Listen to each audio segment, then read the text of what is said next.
Florida. And in 5 minutes, he's going to be here to tell us some of those stories.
Grab your popcorn and snacks. Find a comfy spot, take a seat or lie down, and let me transport you to a place of fantasy, ghost stories, ancient legends, odd creatures, alien encounters, and other magical topics.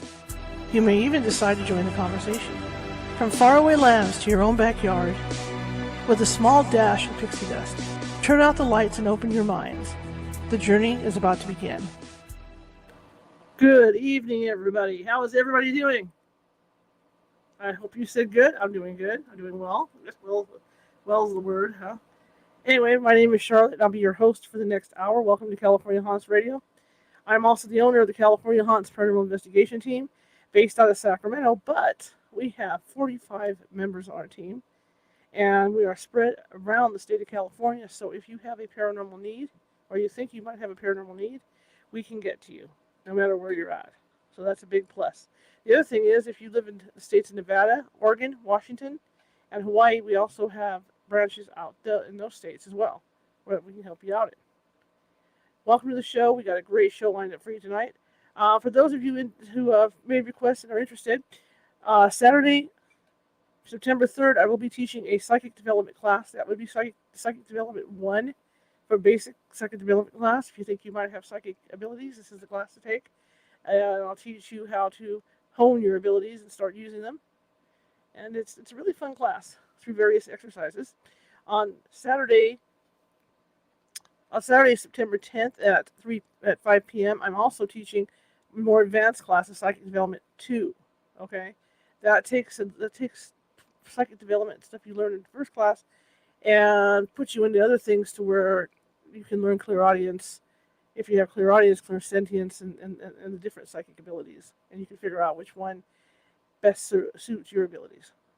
So that's psychic development 2, and I take you through that and show you how to use them, and we have special exercises and workshops and everything during the class. So yeah, if it's something you're interested in, join us. It's 5 p.m. on both those days, 5 p.m. Pacific.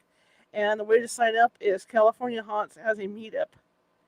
So you go to California Haunts Paranormal Investigation Team Meetup and sign up for Meetup. Meetup's free. You don't have to pay any fees to sign up for Meetup. It's all free.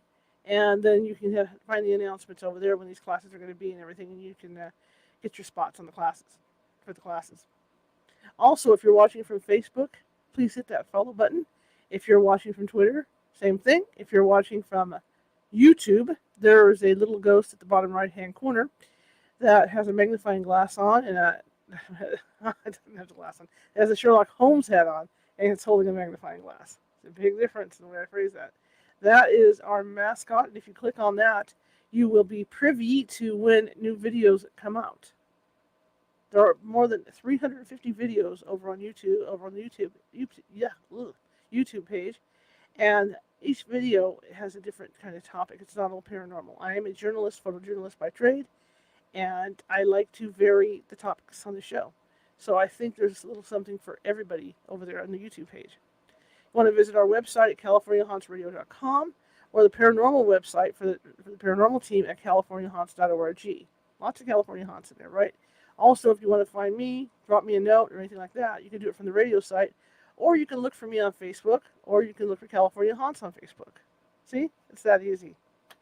Anyway, tonight I have a great guest, Mark Muncy, and he has some interesting stories to tell about the state of Florida. Florida's been fascinating to me because if there's some other place I would live other than California, it would either be Florida or Hawaii because of the climate, Because I don't like it too hot. I don't like it too cold. So I want to live in a place where it's just nice and moderate and more on the tropical side. And I know a friend of mine lived in Florida for a long time, and she loved it. She always wanted to go back to Florida. Never had the chance to get to Florida. So I just got Disney World. That's what it would have all my money. Gone. Off to Orlando. Gone. But so he's got some interesting stories to tell us about Florida. All right? So let me bring him in, and here we go. Hello, sir. Hi, gang. How are y'all? I think everybody's doing great. I'm so glad to have you on. I'm so excited. Oh, I'm glad to be here. I don't know who told you Florida is a temperate climate or tropical climate. We're in the middle of our 9th month of August, where it's 97 degrees with a feels like of 150, and like 110% humidity. And then we have that nice, refreshing, really hot rain for about an hour every afternoon, right. And then it just gets more humid. Yeah, so, it's a lot like Hawaii. It's a lot like Hawaii is. It's very similar. Yeah, I know people. I went to Hawaii. It was the same thing, except there you don't have as many mosquitoes and alligators. So That was the best thing about Hawaii, though, was when it rained, it was a warm rain. You didn't freeze your butt off like you do here. yeah. Even in the summer, when it rains here in the summer, it's cold.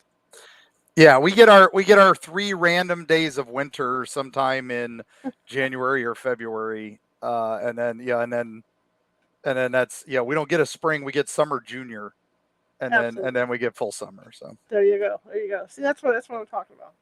That's what I need. okay. I need Well, that. then you're welcome. I just don't like humidity, so I'd have to have an air conditioner. I don't. Oh, that's none of us leave our house from February till the following February. We just we all stay in our house we live for those 3 random days of winter.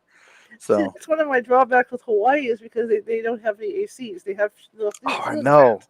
I Oh my couldn't God, believe I'd that die. when I went out there. I was like, oh my gosh. I was like, I can't wait to get back to my cold hotel room on my first trip there. And then I'm like, what? There's no AC? Oh, Oh yeah. well, yeah, no. I would die. Absolutely die. Oh man, no, that's the end of the world for me. Yeah, you could tell fans were not designed by Southerners because they're No. like, oh, we have 3 speeds. Well, we only need 1 high, and it oscillates. No, it just needs to point right at me. And then they're like, oh, and it has a timer. It goes off when we go to sleep. What the hell is wrong with you? Why would you want that? It needs to be on all the time. Absolutely. Absolutely. I spent some time in Ohio, and I get the storms. Like those real hot thunderstorms Oh yeah. from the heat, lightning, and everything, and the humidity. Oh my, oh my, oh my. But that's okay. I Yeah. think for a place like Florida or Hawaii, it's a trade-off. Okay. You got the ambiance and the view, so you got to trade off something. Yeah. Well, I like to describe Florida, for my spooky tales, because like I said, I'm a folklorist, I'm a parajournalist. Mm-hmm. I go with paranormal teams. I am not a parapsychologist. I am not a Bigfoot hunter. I am not a UFO hunter. I go with UFO hunting teams, parapsychology teams, ghost hunting teams, Bigfoot hunting teams, and I get their stories. There you And go. and then I'm also a folklorist, so I dig into why is this here, and why was that there, and where does this legend come from? Mm-hmm. And so the way I describe Florida is if you look at it from space at night is probably the easiest way to describe Florida. So, because we're the space coast, everything flies up out of here, and you look down at Florida from above, Mm-hmm. and you see all the bright lights on the beaches because that's where the money is. That's where everybody lives, on the beaches. And then you get the big bright spots right near the beaches, and that's the big cities that support the beaches, the Jacksonvilles, the Miamis, the Fort Lauderdales, the Tampa, St. Pete, Pensacola, all these major towns that support the beaches. And then it gets a little darker around those areas, but still pretty bright, and that's the sprawl, the suburbs, that support the big cities. Mm-hmm. And those are encroaching. And then you've got right in the heart is Orlando with all the theme parks, and it's exploding. So that's really bright too. But then if you look at the rest of the state, it's like ventricles of a heart where it's pretty dark with just some light splotches of light, and that's the Everglades Mm-hmm. in the south. And then you've got the national forest. You've got the Myakka State Forest. You've got the Ocala National Forest, which is one of the largest state forests in the world. And then we've got the Green Swamp, which is home of Florida's aquifer. And then Lake Okeechobee. It's another big dark spot, and that's where it gets weird, right? That's where all the weird stuff is. That's the dark spots. And what most people don't realize is, everybody thinks, Patterson Gimlin, they think Bigfoot's all up in the Northwest. Mm-hmm. Well, Ocala and Myakka have more sightings in the last 5 years than anything in the Pacific Northwest for Sasquatch and Bigfoot. Really? And the Ocala National Forest is huge hotspot right now, and teams are out there investigating all the time. But Florida can't have nice things. We have to rename everything that comes here, right? That's our thing. We don't have Sasquatch down here. We don't have Bigfoot down here. He lives in the swamps. He smells bad, so we call him the skunk ape. And that's Florida does that to all of our monsters. We have a Nessie in the St. Johns River that's been around for hundreds of years, and it's this sea serpent with a big long tail, and it's about the width of a flour barrel according to early sightings. It had a big shell on its back, and it sank a steamship in the 1800s. It, and then in the 1900s, it was, in the early 1900s, it was seen by early cars across the St. Johns River where it caused a car accident. And then in the 1970s, it was most famously seen sticking its head up out of the Lake Majority up near Sanford. And it to the point where it scared a lady so bad that she almost had a heart attack. But she described it as having these eye stalks or horns on its head and jowls like a camel. And but she described it the color of boiled shrimp, and all the other previous descriptions had said it was also pink, bright pink. So it's now bino of something. Mm-hmm. So instead of calling it the St. John's River Monster or the Beast of St. John's or something like that, no, Florida calls him Pinky. So Interesting. so Do you that's think? What do you think these things exist? Because I mean, you got it's like California. I mean, Northern California, it's all woods. There's like nobody up there in the middle of nowhere. But you guys still have that with the Everglades and those other those other forest areas. So do you think that that it's a logical thing that these things might exist up there? I believe so. I believe some things out there that we Hmm. haven't found yet. I mean, we found some weird things all the time, out there. Right now, of course, it's invasive species mostly that Hmm. are out there, as particularly down in the Everglades. But Dave Shealy, who runs the Skunk Ape headquarters down in the Everglades, if you ever go to Everglades City, it's this place in the middle. It's awesome. He has the world's second largest python in there and stuff that Hmm. they caught in the wild. But he has footage early. I want to say it was like 2000 or 2006. I don't remember, but he has footage of something strange running through the Everglades swamp that looks. It's not like a Sasquatch that we would think classic Patterson Gimlin. This Hmm. is more lanky and lean and bright orange, almost like orangutan coloring, and it moves with really long floppy arms, and it's moving through 2 foot deep water, snake infested, alligator infested swampland. And he filmed, and most think, Patterson Gimlin's like 30 seconds, and Right. most skunk ape footage is a few seconds. He films that thing for like 6 minutes, Wow. and it's clear and you can see it pretty well. And I'm so surprised people don't talk about that footage much. Hmm. Um, and then, so whatever he caught there, if that's a hoax, somebody was risking life and limb for something that was a possible never to be seen. So I'm not sure why they would do that. And it's moving through that water so fast. If that Hmm. was a dude in a furry costume, I don't know how he did it. Um, so that I like to think, yeah, there's weird stuff out there. I don't know what it is. Hmm. Um, we and the stories go back hundreds of years, and Yeah. that's our most famous is that. But yeah, I like to say it's the most famous, but a lot of people don't even know about it. It's called the Ocheesee Pond incident, and that was in the late 1800s. A place, it's a lake up in the Panhandle called Ocheesee, which is a native term that has been lost to time for translation. So, but the people still call it that. Hmm. But there was a settlement on that land, and they were noticing stuff was missing. They kept losing food, they kept losing clothing, they and livestock, mostly. So they sent out a posse thinking they were going to catch some native or somebody who's living out there, Hmm. and what they catch, according to the paper account at the time, newspaper, is this 8 foot tall hairy wild man, the wild man of Ocheesee Pond. So 8 foot tall hairy wild man, that sounds pretty familiar Yeah. to modern solvers.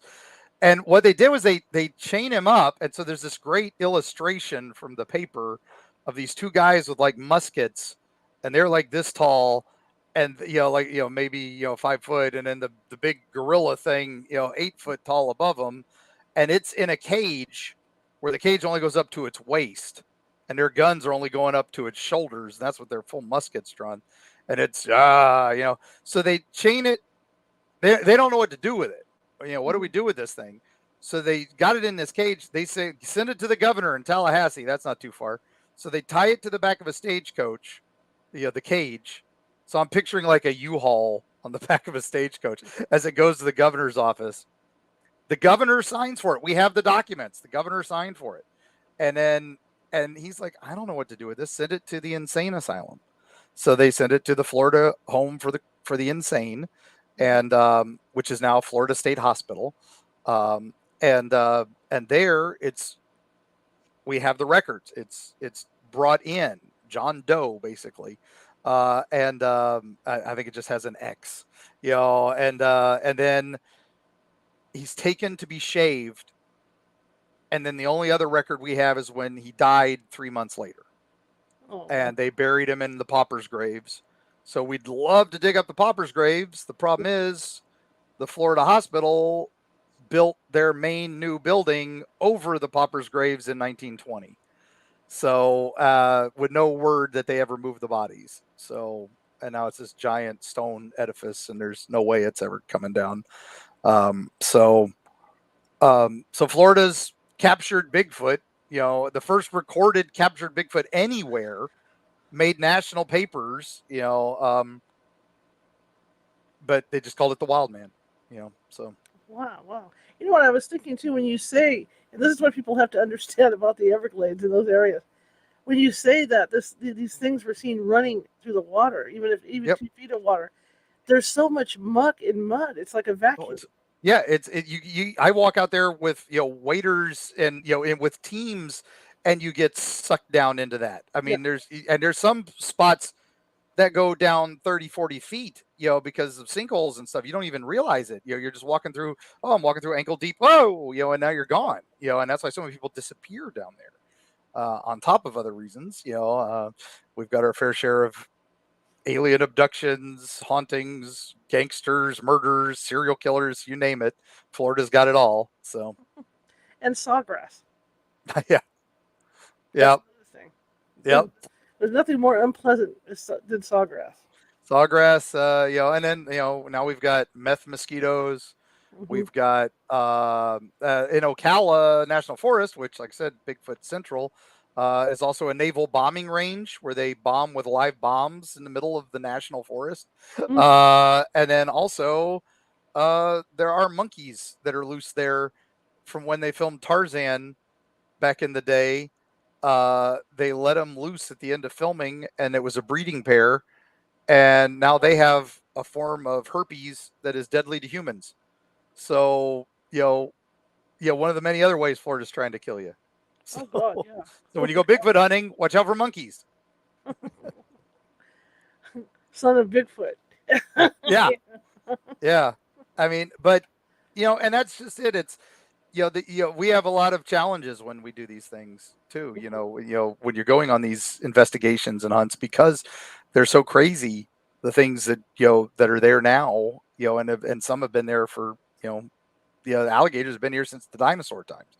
So, and they ain't changed at all, and they ain't planning on changing anytime soon. So, and then we've got our fair share of sharks and monsters and, other sea creatures out in the beaches. So, record number of shark attacks this year, so Florida wants to kill you. And if that doesn't get you, then the interstates will. There you go. Now, when you started getting into this, I'm going to say hobby, looking into the Eerie part of Florida, where did you start? Because it seems like there's just so much to go through. Well, originally it all kind of started when I was working at Halloween Horror Nights before it was called Horror Nights, when it was called Universal's Fright Nights, its first year. And we went up there to scare people and just had a fun time scaring people. I've always been fascinated with the unknown and spooky. One of my earliest childhood memories was some strange encounter in Ohio, my family home, where I saw a dark figure, and it fascinated me for life. So I've always been fascinated with ghosts and stuff. But we did Universal, and then I became a dad, and was like, oh, well, I guess I can't keep going up and scaring people at Universal. I'll get a day job, down here, but I'll build my own haunted house in my backyard. And I wanted to base it on local lore and legends. It was just something I had heard a couple bigger haunts had done, where they had gotten some traction by basing it on a local legend. So I was like, well, there's plenty of legends here in Florida. I knew a couple, and we started digging a grave out in the yard, and we found bones. And we were like, oh, wait, we found a crime scene. So we called the police. The police came out and they said, no, this is an archaeological site. So I was excited because I'm a history buff. So we got the uh, university came and sent a historian out, and they start doing an anthropologist, and they start doing some digging, and they go, oh, this is a shell midden. These aren't human bones. This was alligator bones and stuff like that. So this is obviously, where, a native tribe had left their, had just made a big pile of garbage basically.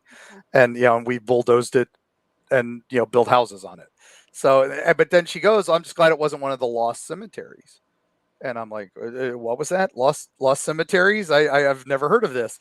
And she's like, oh yeah, Tampa Bay is full of lost cemeteries. People would come in, settle, build a, build a town, and make a family plot, and then one of those wonderful hurricanes or typhoons would come through, or the natives would come through and shoot a bunch of arrows at them, and they would leave.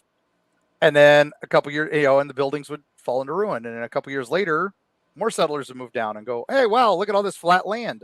Let's put up a new town. Let's put up a house. Let's put up a church. And shifting over the old cemeteries and not realizing it. Mm-hmm. And so that happened over and over again. So as they tear down buildings and they put up new things, we find lost cemeteries, usually old slave cemeteries that weren't really well marked, usually old, Civil War graves that, from the stations that were down here. Mm-hmm. We didn't see much action in Civil War, but there were a lot of troops down here that got lost in these swamps, got lost in these things. But when we built the stadium downtown St. Petersburg, they found 4 of them.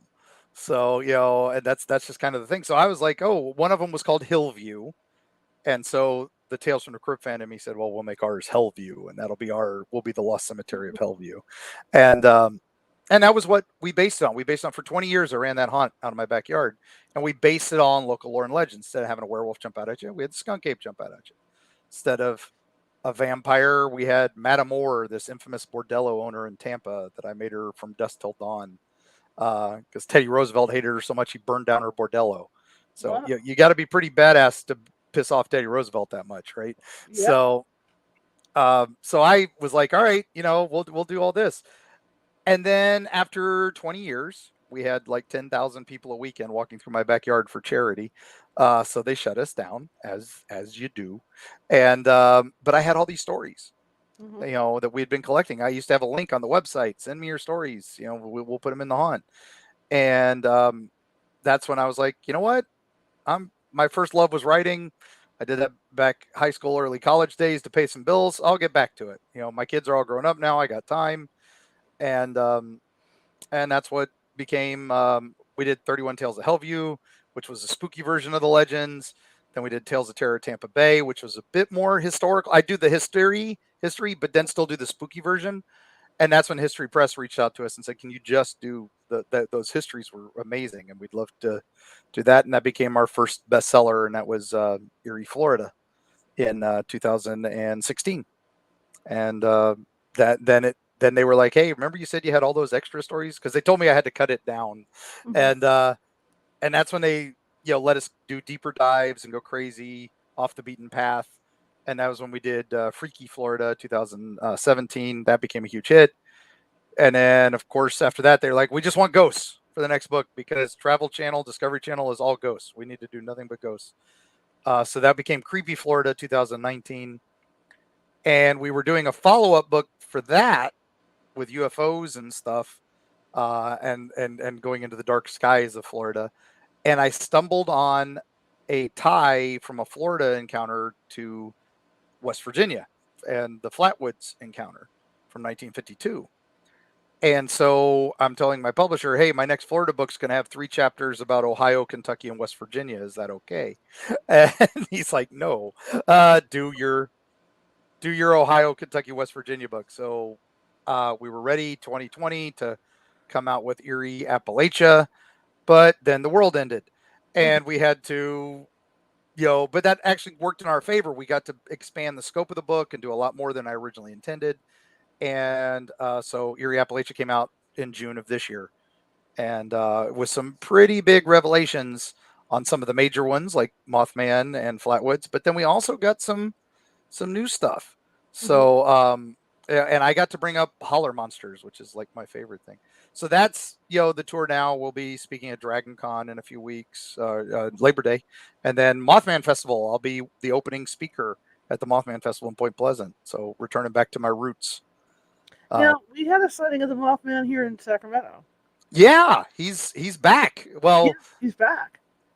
I He like was the on the bridge. I was expecting the bridge to fall down. You know what I mean? I thought, oh boy, he's on the bridge. Here we go. yeah. But nothing ever came of it. I don't know if a team went out to my team didn't go out to check it out, but I guess I think there was another local team that went out to check it out, and they couldn't get anything else on it. It was just somebody driving across the bridge said they saw him. Yeah, and the description that they had is the more modern interpretation of him. Mm-hmm. If you go back to the classic pre John Keel, the original sightings, he is more described like a flying Sasquatch than anything. He's got muscly arms. He's pulling his wings out of a barbed wire fence when they first see him, and giant legs, and all that is lost in the modern versions where it's just big eyes and big wings and very psychedelic and all that. And that seems to be more the trend with the Chicago sightings and the ones that are further west. Uh, but again, down here in Florida, I get sightings of winged humanoids that I have to send teams for because I get multiple sightings. And of course, some people have never seen a cormorant, which is a bird that is a big bird that flies down here and it looks kind of like a gargoyle. And so that turns out to be the case more often than not.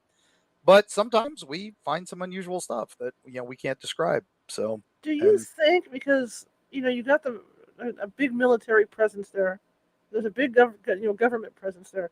Do you think that some of the stuff that that is being seen could be experiments and stuff that just they let out? there's there's a there's a monster that has been seen down in the Everglades called the Squallies, and these were big in the 1940s.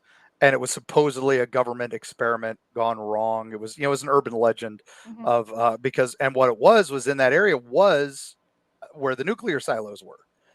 The early nuclear silos, and a lot of people didn't know that. Everybody thinks South Dakota and all the places out there.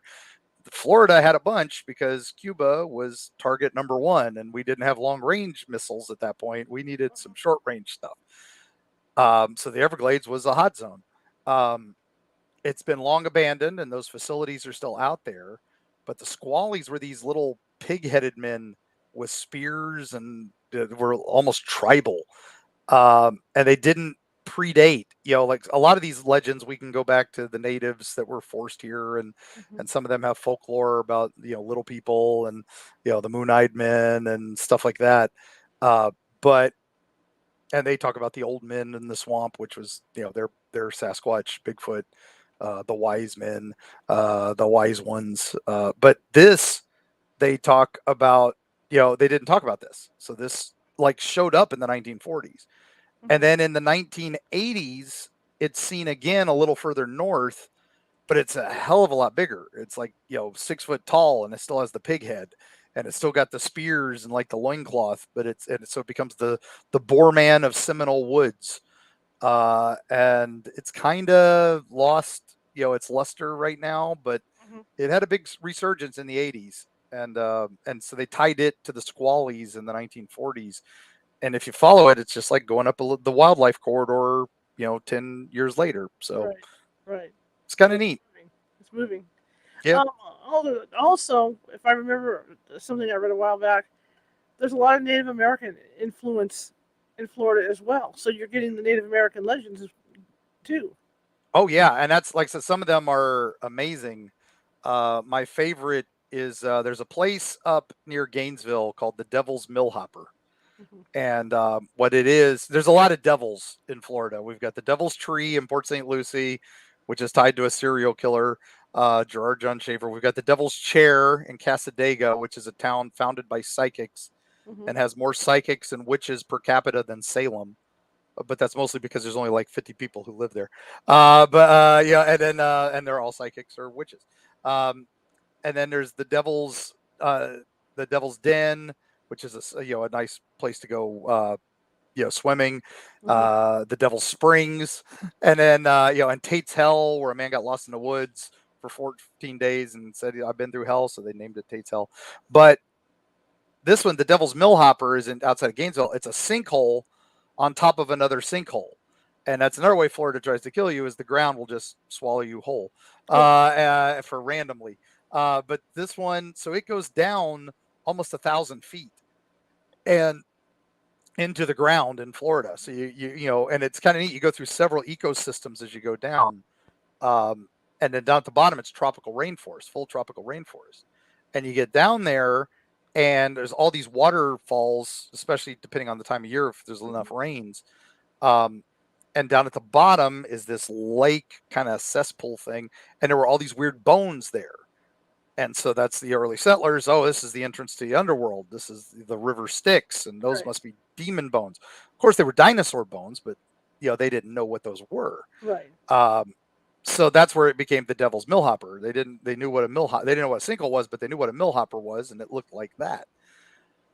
But the native legend there is so much better. There was a tribe there that the princess was coming of age, and all the warriors were trying to figure out who was going to marry her, and the chieftain's daughter, and this Hiti, this demon, who was a former warrior, came, and he decided that she's mine, and it's how I'm going to win back the tribe. So he shape changed into an old lady and said, "Come with me, child. I have to protect you." And so she goes with her, and then quickly realizes what's going on, but he puts her under a spell, and then he summons a great alligator to fight the men as the men are coming for her. So I love kaiju alligators. You gotta love that. And they wind up killing it by cutting down this big tree and making it into a big spear, and they kind of battering ram it. But when they get to him, he creates the earth, the open mouth of the earth, and swallows them, and that's why they all get sucked down into the earth.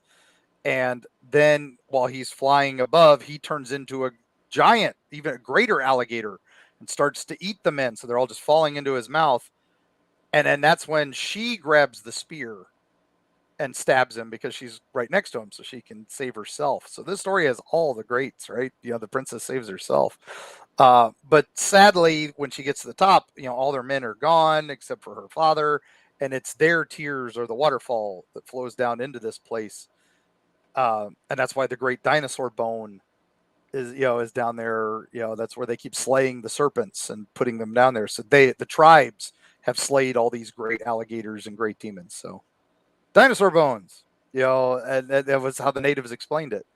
So it's cool. It's a great story. So that, and the native legend, and people don't even realize they're not really legends. They're not folklore. To them, that's their way of life. Spirituality is their life, and you can't say, "Oh, it's their pantheon, it's their religion." No, this is the way things are. And I refer to my good friend whenever I have a story comes up. I have my go-to experts at the various tribes, and generally my good friend Al Goingback, who is a Bram Stoker winning author of Crota and a bunch of other great books, Lifetime Achievement Award winner, and but he's a Seminole medicine man, so he's my go-to. I'm like, "Hey Al, is this a real story?" And he'll be like, "Nope, never heard that one, but let's look into it." And then, or he'd be like, "Yeah, no, that one, I know that one, and thanks for reminding me," and stuff like that. So, what do you think is the scariest story that you've heard? Oh, geez, there's some really good scary stories. I think the scariest thing in Florida is, of course, our good buddy Robert the Doll down in Key West.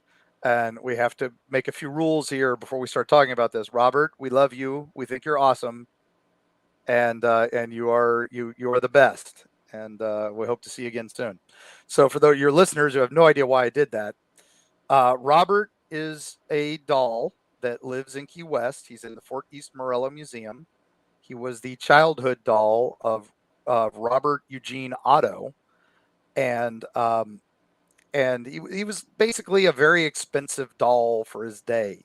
He was made by the Steiff Company from Germany, the same people who made teddy bears famous. Again, bringing back Teddy Roosevelt. And and this, was given to the boy, and the boy was playing with it, but weird things started happening. The servants were talking about unusual activity and stuff like that, and that the things were breaking, and so they went, Robert, you got to stop breaking things, and we're going to lose servants, and it's hard to get servants down here in Key West because it's a small town, and if they won't work for us, nobody will. And he goes, I didn't do it, Robert did it. And they're like, you're Robert. And he goes, no, I'm going to go by my middle name, Gene, because the doll wants to go by my name, Robert, and we don't want any more confusion. So nowadays, we'd have given that kid some Ritalin and we wouldn't have had a story. Right. But instead, they indulged him for a little while. But eventually, Robert the doll's antics were so much they locked him in the attic, the turret room at the auto house. And Gene was moved away overseas to grow up. And he came back to New York, fell in love with a prominent singer, and then he found out his mother was very ill. So he had to move back to Key West into the old house. And once Gene got back down there, he went up to the attic and found his old buddy Robert. And they were inseparable, much to his wife's chagrin. Because now he had his best friend back, and they would go all around town, and they would go into restaurants, and there would be special settings for Robert and Gene. And poor Mrs. Otto had to wait 5 minutes. She wasn't allowed to come in when the others, till after the entrance had, they had made their main entrance. Eventually, Gene passes away, and of course, Mrs. Otto can't sell the house fast enough, and she locks the doll back in the attic after several incidents as well.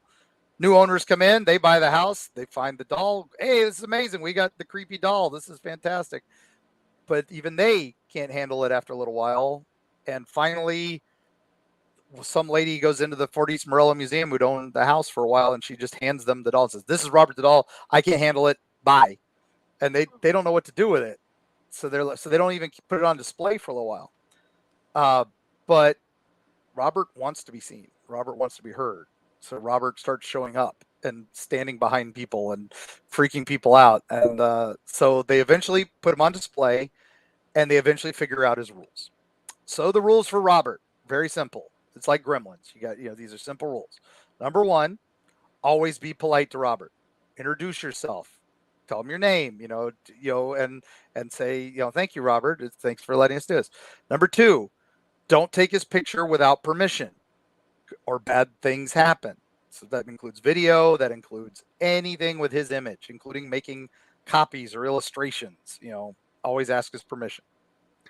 3 is say goodbye. It's part of step 1, really, is just break that connection. When you're done, bye, Robert. Thanks for letting me see you, And then the 4th rule is, if you forgot steps 1 through 3, this is your get out of jail clause, because you will be cursed, and you have to write Robert a letter and say, Dear Robert, I'm sorry, I screwed up.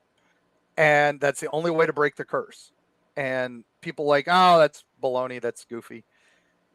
He gets 100 letters a month of people apologizing to Robert for not believing him and taking his picture or doing something stupid with Robert.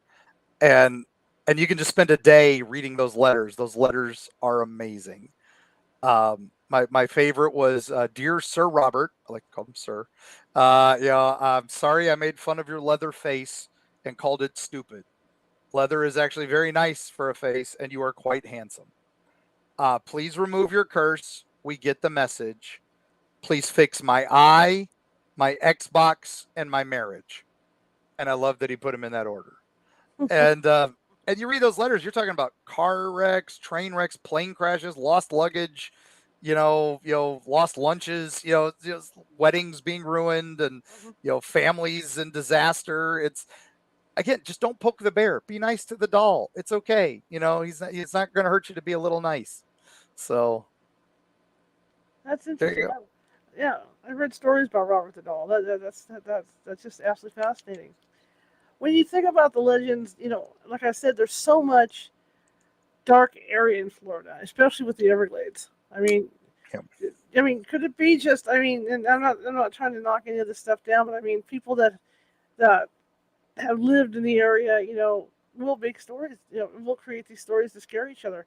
How many have you found that, like you say, you always ask the Native American man, is this true or not? In your studies and all this, how many stories have you been sent on that didn't pan out, as opposed to how many you think have some meat and potatoes in it? Oh, quite a few were debunked. Like the Devil's Chair in Casadega. It's a morning chair. Of course, some paranormal teams have found some paranormal activity, but it was not built by the devil. And Hmm. if you sit in it at midnight, a dark presence will grant your wish, or something along those lines. No, if you sit in at midnight, a dark presence will show up. It's the police because it's private property. But so some we debunk, but then some, like the ghost of Flight 401.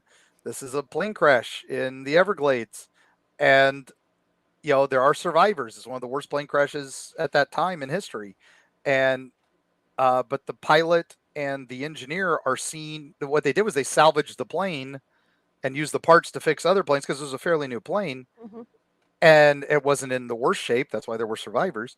But they used those parts on other planes, and then their ghosts were seen on all these other planes Hmm. by stewardesses and plane crews that knew the original guys. And so they would, American Airlines was like, no, we can't be the ghost airlines. We have to, we have to hide this. So they would hide the books, or they would force people into, psychiatric help and all this stuff, and suspending their pilot license so they wouldn't be allowed to talk about it and stuff.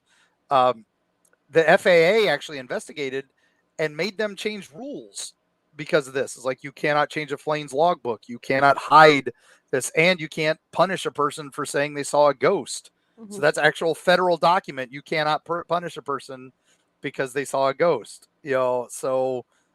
So there's actual documentation of this. And then the fact that the Eastern Airlines immediately pulled all the parts from all the other planes Right. and then performed an exorcism, and then suddenly no more problem. So it's unusual, so there's some meat behind that. Hmm. But then some of these, when we get into the real story, it's so much worse than the creepy legend. Most famously is mini lights in St. Petersburg, where I live. It was on the south side of town. It was, it's Minnie Lightning, the voodoo queen of St. Petersburg, and her gator boys will steal your children. On the north side of town, it was Minnie Lights. And if you said Minnie Lights 3 times, these lights would come out and chase your children, and possibly take them away like aliens.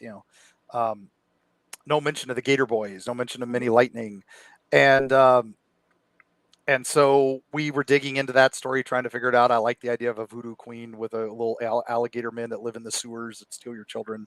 How can you not love that? But we start trying to figure out the real story, and it's like, okay, so mini lights, maybe that's a Mennonite, and and there was a boarding house fire in Gibsonton, which is across Tampa Bay, that dealt with circus folk, and it was run by a Mennonite. Maybe that is no, it didn't make sense. Finally, we figured it out. We were in the St. Petersburg Museum of History, digging through the archives, and I was looking up another ghost story, and the answer literally fell in my lap, and it was a fan, like that you would hold up to cool yourself off at a tourist attraction, Hmm. in the 30s, and the fan had an alligator farm on it, and on the back was 2 African American children thrown into an alligator pit being chased by alligators to entertain tourists. Nice. So beware of mini lights was beware of the men with lights. The Gator Boys will steal your children. They were kidnapping children from the south side of town and throwing them into that alligator pit to entertain tourists. Wow. Not 1800s, 1930. So That's crazy. that's where the legend came from. And so again, spooky story, but the real history was so much worse. And that's, we find a lot of these stories where, don't go there. Somebody died. That's why it's called the Devil's Tree. Don't go there. That's why it's the Devil's Den. That's, if you swim down there, you might not come back. That's the way these stories start. But then also, we've been to haunted locations and seen some crazy things. We've been on some Bigfoot hunts and seen some prints in places where there shouldn't have been any prints. Nobody knew we were coming, and there had been literally swamps and nothing. and then here's footprints, that make no sense, that are giant, and and that's part of the fun. Now, in the dry season, is there ever a time when the I'm not saying the Everglades go dry, but portions of the Everglades go dry, and you're able to go in there and look for footprints and stuff? Oh yeah, no, there are teams out there all the time, which surprises me, especially during the summer because it's just crazy hot and the mosquitoes will kill you if nothing else. But let alone the alligator mating season is always fun. Uh, but um, but if you get you get out there, there's a couple places.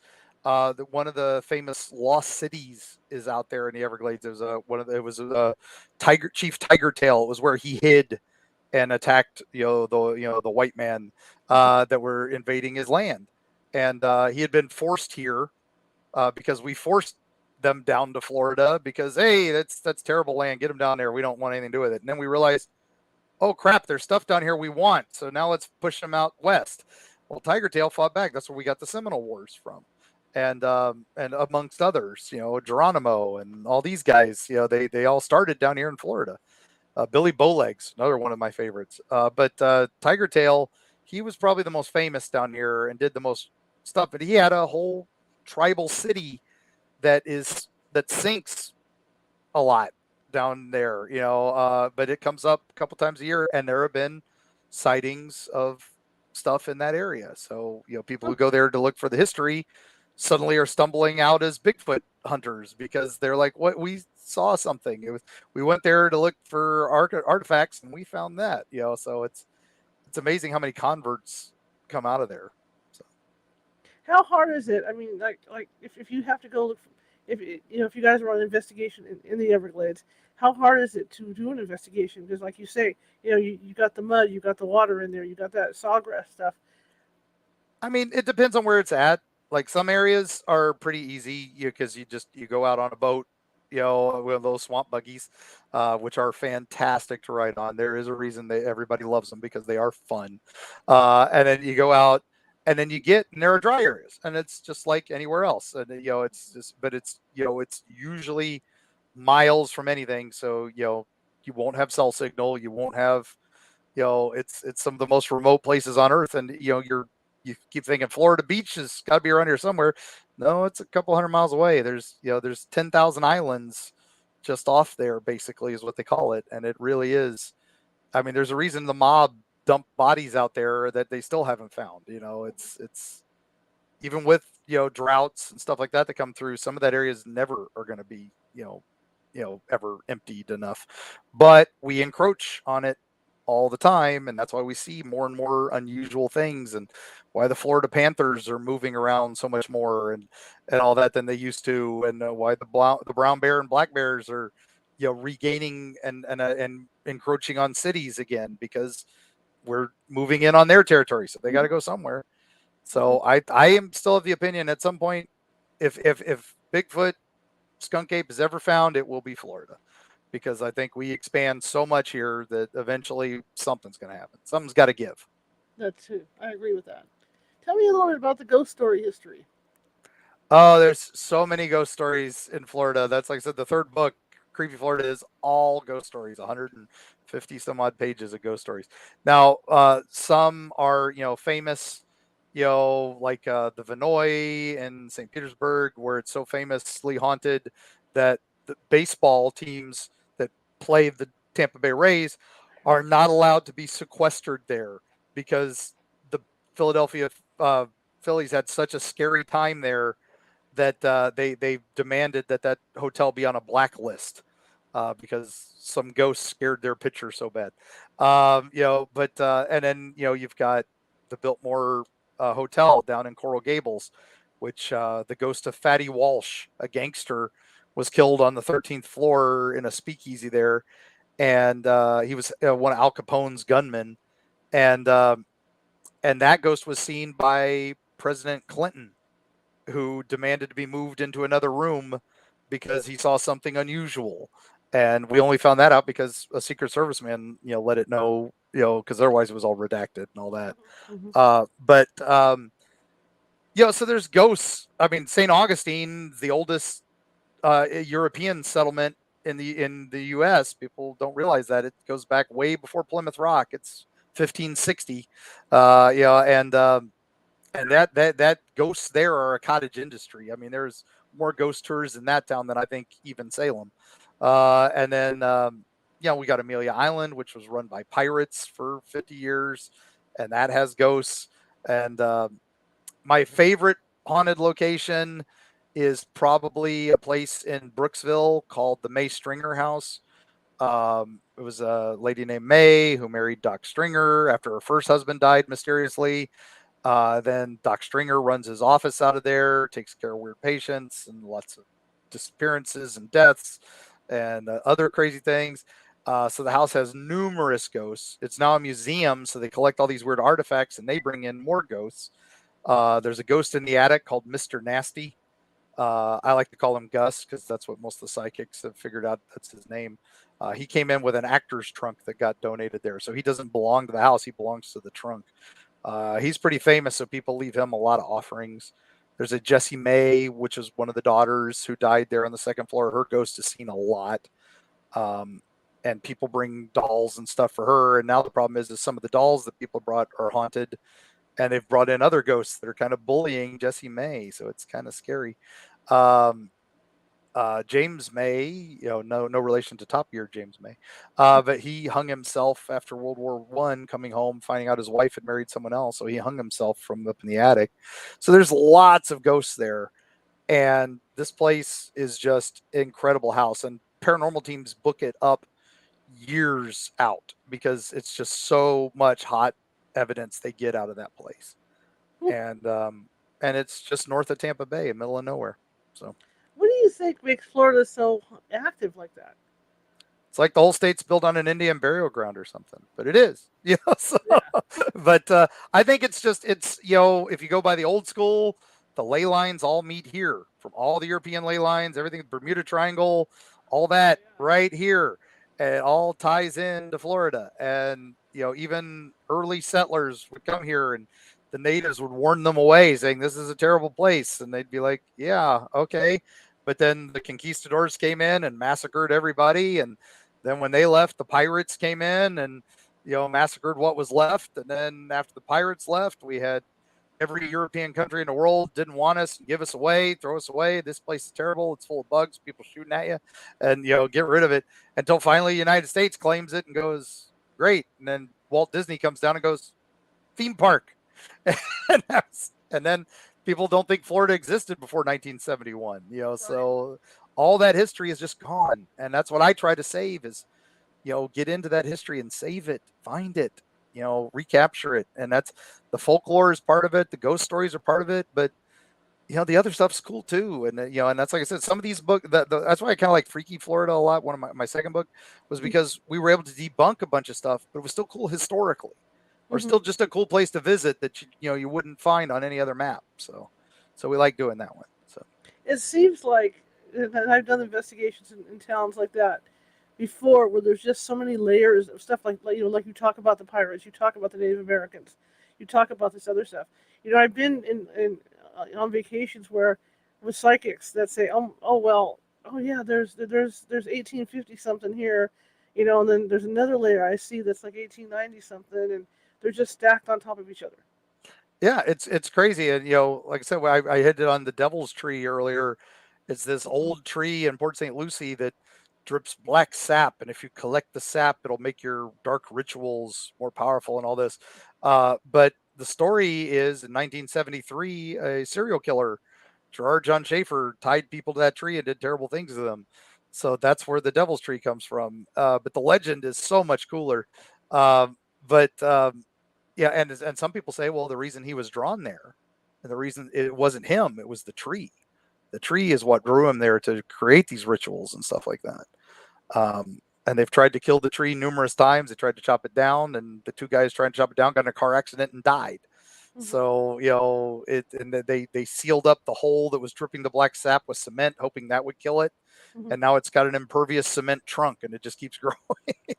So. That's interesting. So how many cases have you gone on to check things out on? Oh my gosh, I've been doing this now for a long time. I mean, I've been collecting stories since the 80s, but doing the books and all that since then, it's got to be over 1,000. But it's but I mean, but that's everything. That's ghosts. That's monster Bigfoot hunts. That's UFO hunts. That's interviews, all that. But and a lot of that was the new book, Eerie Appalachia. So I did up and down the Appalachian Trail, and I lost count of how many interviews I did for that book. So and investigations. So that went on and stuff because every team that I reached out to was so gracious and it's like, yeah, come on, we want you to document, and and it was great. So Awesome. Tell me about UFOs now. well, let's see. We've got tons.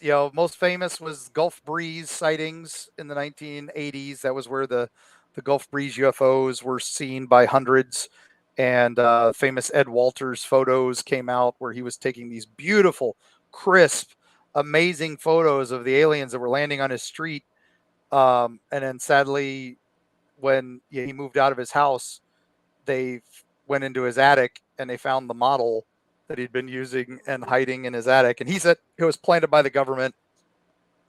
But even if he did fake it, why were there so many hundreds of other sightings in that same area at the same time? Those weren't debunked. And that area is a super hot spot to this day. It's right near Eglin Air Force Base and Pensacola Naval Base.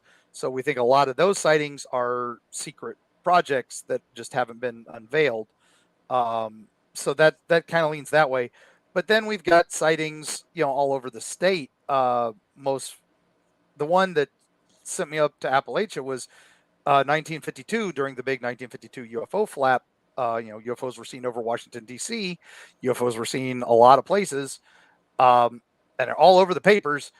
But in Miami, there's an area near North Miami called Crestview area, and they had a Crestview Elementary, and a kid's out there, and he's looking up at this guy, and he sees this weird thing.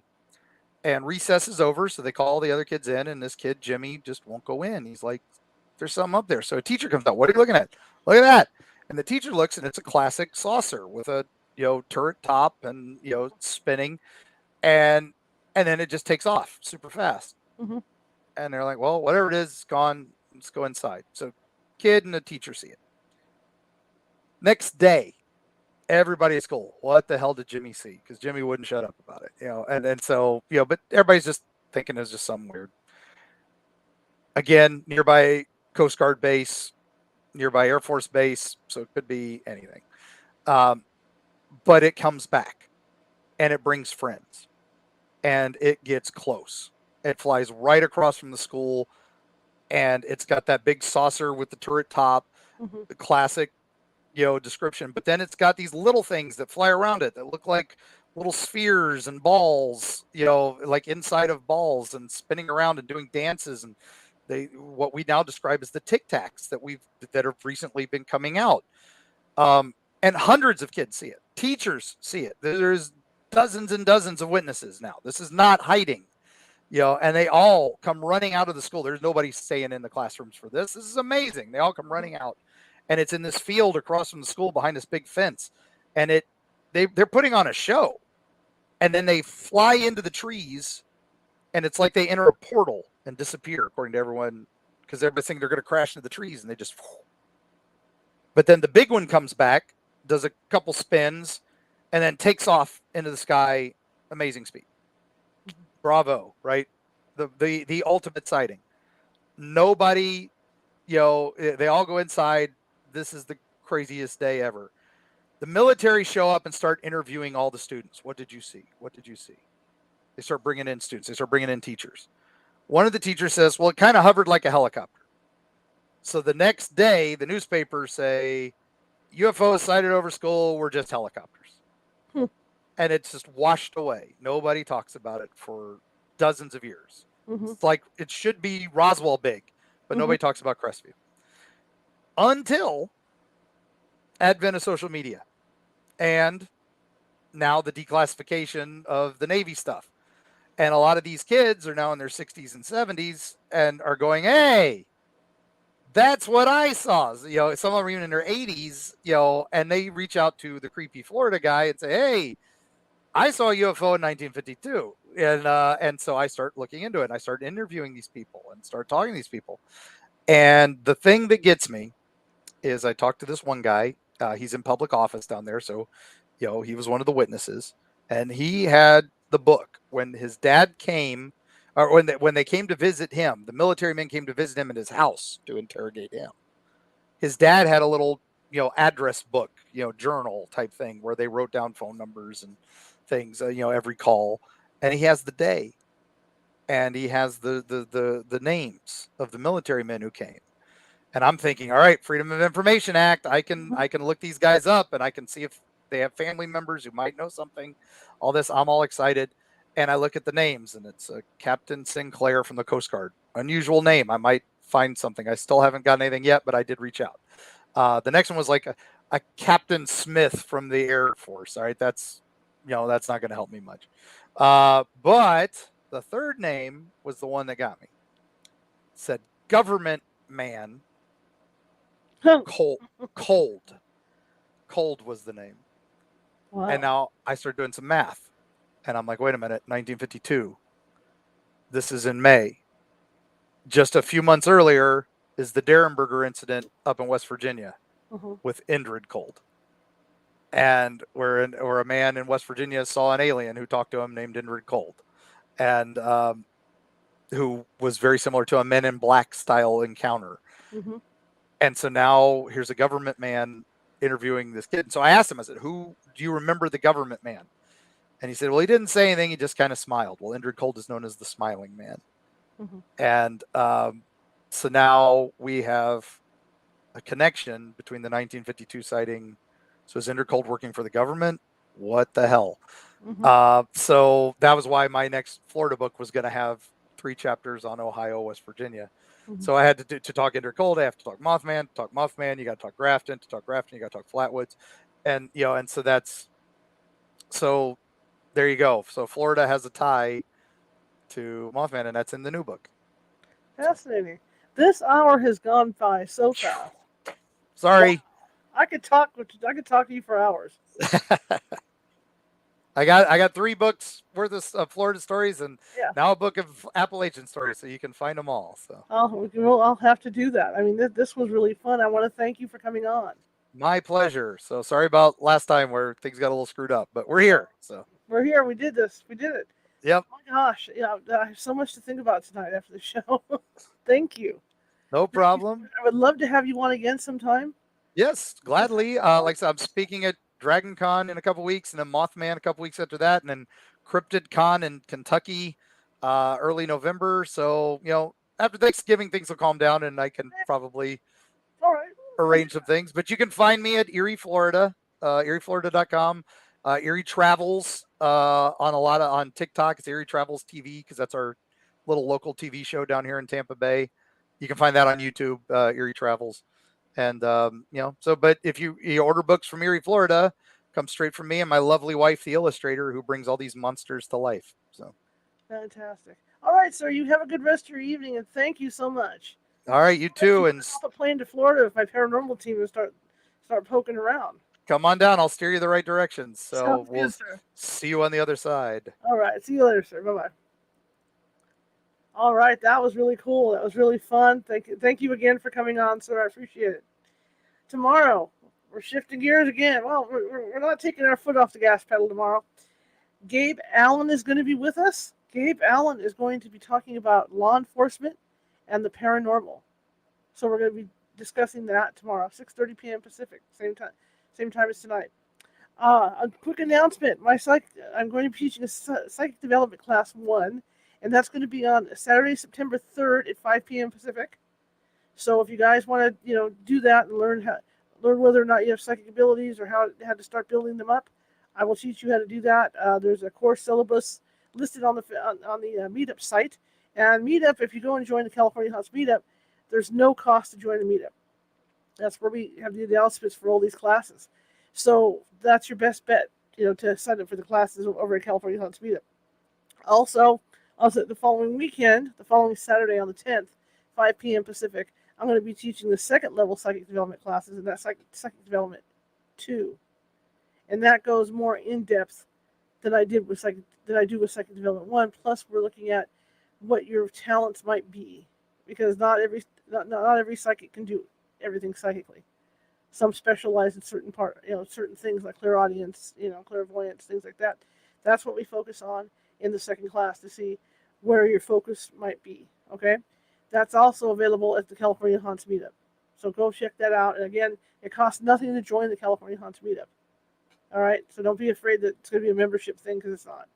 But that's where I list the majority of my classes.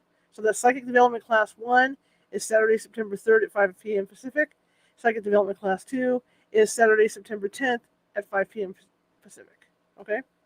All right. Anyway, if you're watching from Facebook and you like the show, please hit that follow button. If you're watching from Twitch or any of those others, please hit the follow button. And especially if you're watching from YouTube, we're looking for subscribers. There's a little ghost down in the bottom right-hand corner with a magnifying glass and a Sherlock Holmes hat on. And please click on that, and that will make you a subscriber to the show. Okay?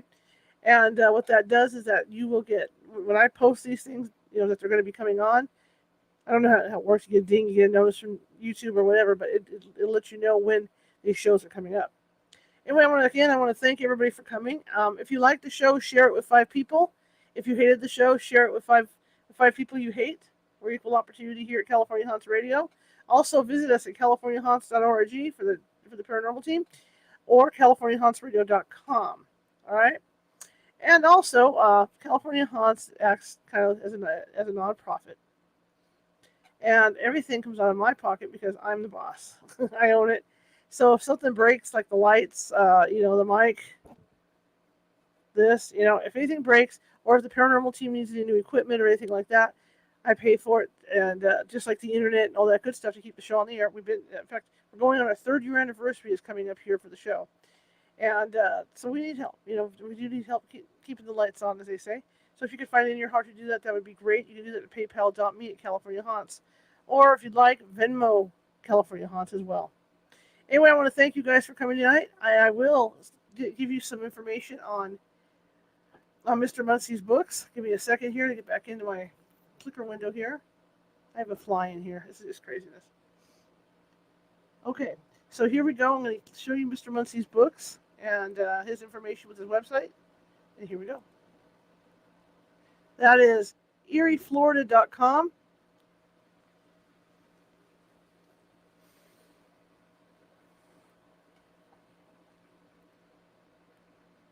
Eerie Florida is the one book.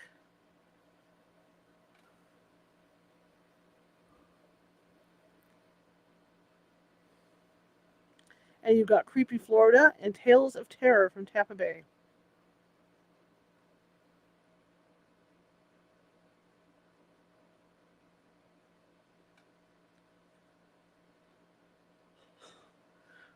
Excuse me.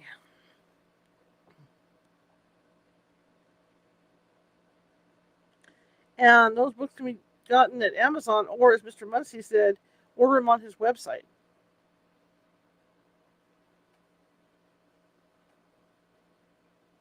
Okay, guys, I will see you tomorrow at 6:30 p.m. Pacific. Have a nice evening.